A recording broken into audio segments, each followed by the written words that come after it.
it's an outcome. It's an outcome of steering that allows you to get to the outside ski. So why then he doesn't go on the outside ski? Because he's not steering. he's steering. He's Okay, not steering. that's interesting. Yeah. You understand? Oh yeah. Okay. Okay, So when we you so it's see that, you see someone backing inside, you go, the problem is their stance. yeah. Steering. That's the Yeah. trick. It's steering. So that's why when you're teaching and you're watching someone come down, your eyes are on their skis. You want to see what the skis are doing, that they're being steered, that the track is the same at the top of the arc as the bottom of the arc, and the skis are being steered or looped underneath the mass and to the other side of the body. And when you see things like a step, well, then there might be a steering problem there. If you see a skier kind of backing inside, then the skis are running away from the skier. Let's look at the next one. But Yeah. But if you see a skier who's back and inside, and you know the skis just run away, Yeah. it will be pretty difficult for that skier if his position is like that. If that's his He starts stance, to turn, yes, that's his stance, and you start, Correct. and you say, okay, now we have to work with Correct. steering, Correct. but that'll be difficult for you. Yeah, We have correct. to Like work if he stance stands, Yeah. if you say, do a straight run down the hill and he's standing like this, then you Yeah. need to fix Work his on stance. stance. Yes. And that's where ski teaching, it's like doing a jigsaw puzzle. And it's like a Rubik's Cube or something. It's problem solving. You're looking up, is it stance? Is it steering? How can I fix this? Maybe if I change the stance, it'll add to the steering skill or whatever. So for sure, it's not cut and dry. Let's look at the next one. Here you see the way the hip blocks the angulation. The hip blocks the skier's ability to angulate. And so you get a bit of lead change.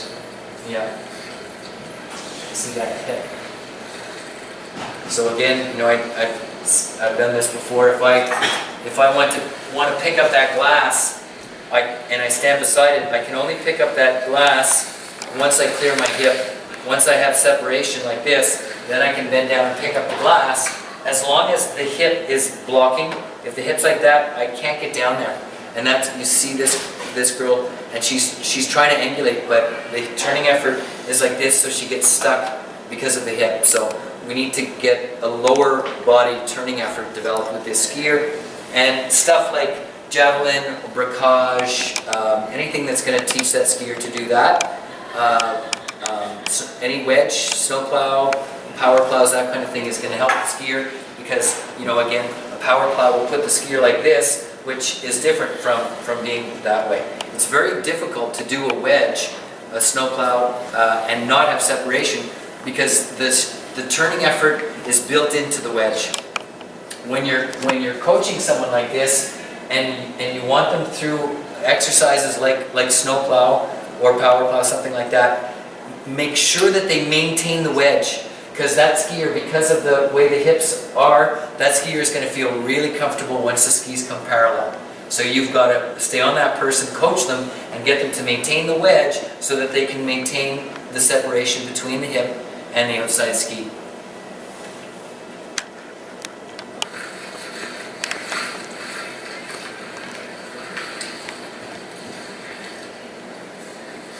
Who's going on the level 4 course this year? If you're going on the level 4, don't hold up your hands. Make sure your intermediate parallel is good. It is the one from where all the other maneuvers, all other parts of skiing come from intermediate parallel. And on your ski off, you've got intermediate corridor. You've got intermediate on a black run. So right there, you've got two of 9 ski off maneuvers. So 22% of your mark will be intermediates. So which is big. The race is 1 out of 9. The intermediate parallel is 2 out of 9 of the ski off maneuvers. So make sure your intermediate is good. If you have that, then You want to see more edge or more like with what? like because when I watch Marie Helena, they carving the intermediate panel. What Yeah. because you're an examiner. What are you looking like for edge or more like steer? It's not a carved turn. Yeah. It's not a carved turn. It's a skidded arc.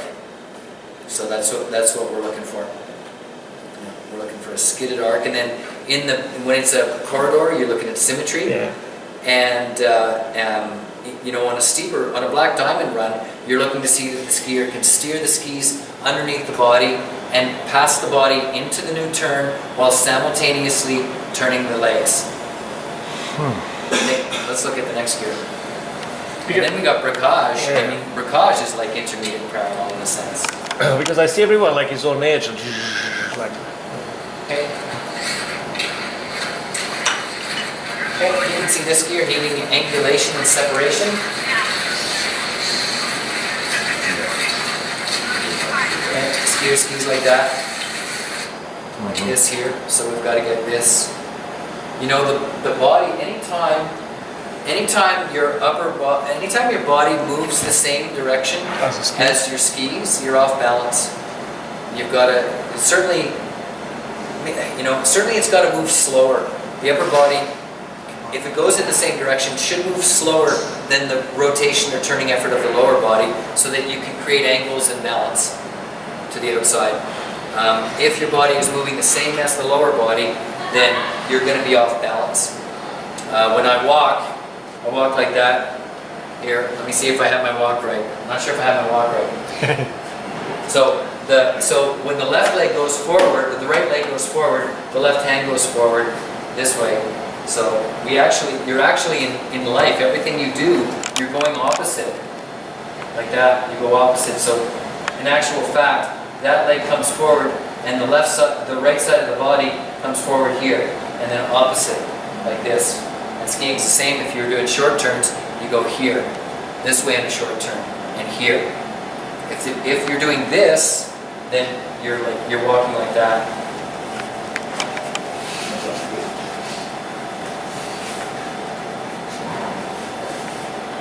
And that's not cool at all. Nobody thinks that's cool. So yeah, so skiing is all we do opposite naturally when we walk. We're like, because we naturally know that that's balance, but it takes a little longer sometimes in skiing to go this way here, this way, and this way. That's balance in skiing versus going the same as the feet. So that whole philosophy and approach will help this person out so that when they're turning their leg this way here, they're coming down to meet the ski with the upper body in a sense in the opposite direction. And it becomes more dramatic as the radius is shortened. Okay, let's look at the next. It's the same one. Stuff like the line, you can see the line of the hands as an indicator that the skier has rotated the body. The line of the hands, the line of the shoulders. So do you think it would help if you take the inside hand up a bit? Yeah. Forward? Yeah, I would add that to the lesson. Yeah. It wouldn't be the main focus of the lesson. No. The main focus would be steering. doing this, working with the legs, teaching the person to turn without turning everything. But I would add that to the lesson, so that they're turning the legs and they're doing that, bringing the inside hand up like this versus the outside hand up and forward. Yeah, it's something you can do. So do as in an exam situation, you're doing a power play with him or something, and then adding to that with the arms, drag the pole, Yeah. that sort of thing. Yeah, for sure. That's a good one. Yeah, for sure. Yeah, for sure. Power, he's just saying, what's your name? Jim. Like power plow like this and maybe drag the pole, that kind of thing would help. This gear, I like bracage type stuff so that they get the idea of turning without doing that.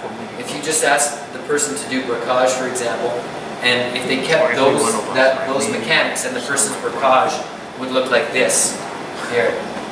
That would be the bracage, and so you want to teach them to go like this here and this with their bracage. But yeah, that would be good. Like if you get into wedgie stuff, get one hand up, one hand lower, maybe drag the pole. That would help for sure. Okay.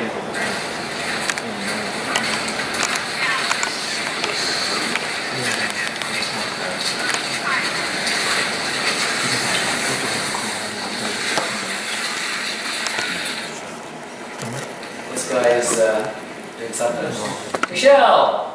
I'm doing, I was doing the camera from this time. That's pretty good. There's nothing wrong with that skiing. Hey, thank you.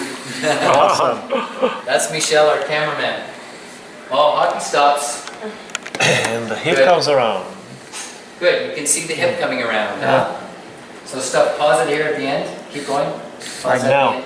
You can see the way the bum has rotated here, so there's a lead change, you see the tip of the skis?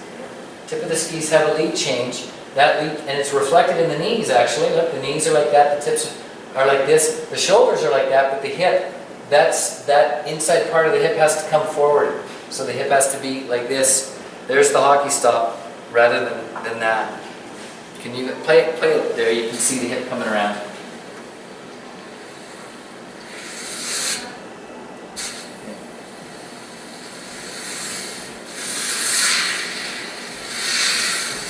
You know what? I was doing hockey stops the other morning, and you've got to be gentle on the hockey stop. You can't be thinking of Jamming the edges. no. It's smooth. It's like this. It's smooth. Go like this. Turn the skis. Let the snow push against the ski as a result of turning it, and be gentle, maintaining the steering all the way through. And when you do come to a stop, it's very much because the skis have been steered back up the hill. I'm not trying to ever go like that, like this, like maybe it's the wrong word, hockey stop. Maybe it should be a steered stop, a steered short stop. Is this supposed to be curved, No, not carved. No, skidded. skidded, and then Skidded. Steered, carved yeah. again? Skidded and steered. But it's very Skidded and smooth. steered, and when you see it done right, it's gentle.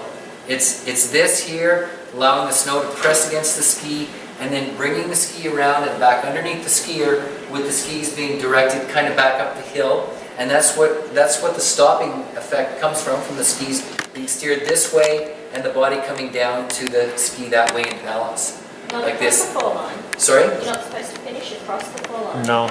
How do you mean by even beyond, That was beyond dead. across the fall line? She's talking about the dead hockey stuff. You know, we used to do it like Yeah. like a jam. You know, like.